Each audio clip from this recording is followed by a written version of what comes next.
awesome, not totally rad or bad, which means good in the 80s. LMU proved and flexed their muscle today. The longest winning streak in the country will grow. They go to 18-1 on the year. They knock off the Pioneers 96-81. Joined by Pioneer coach J.T. Burton, who during our TV show you said, this team's good. They score the basketball, and we're going to have to score with them. I don't think you had the lull in the game, but, man, they just made a bunch of shots today.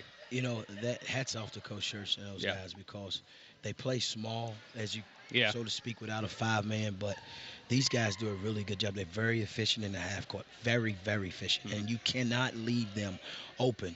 And Brian, I have to say, I apologize for that because defensively, I have to figure, maybe you trap, maybe it's just, I have to come up with a better game plan.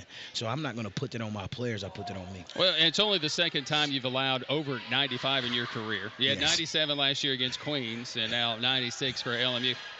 But a different LMU team. They put forth the effort. They put forth the work. But a lot of the same guys from last year. Coach Church goes with the 12-man kind of rotation. He plays about 9, and that's about it. And they started the first half 57%. We just didn't have an answer there. We needed to make shots in the first half. We were getting to a free throw line, but we weren't making shots. No, we wasn't. And that was one of the things that I knew that we've had a problem all year. I mean, we had 18 offensive rebounds again. Yeah.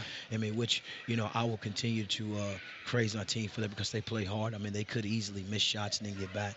But we just didn't make the shots when we needed to. And that's why, we didn't, the first half was as bad as it was. They kind of forced you to do some things, tinker with the defense a little bit. They share the ball so well. 20 assists tonight for LMU. It just means they find the open guy. And then when the guy's open, he knocks down the shot. Oh, they stand-still shooters. I mean, that's what I say. They do a really good job of spreading you out, driving, kicking. And once they get to the rim, they can finish as well because they're big. I mean, you got McCauley, who's really good in Whitfield. Those guys stand at 6'6" and 6'7", but they can put the ball on the floor. And we just got to do, if hats off to those guys, we did a really good job of competing, but we just fell a little short.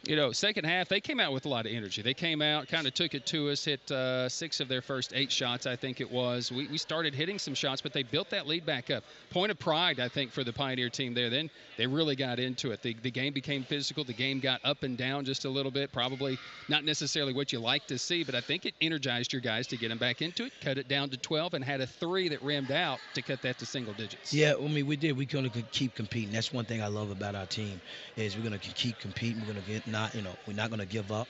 And I knew we had one run in us. I just didn't. Hopefully, they didn't spread it out too far, so we can make a run. Like you said, you hit a 3.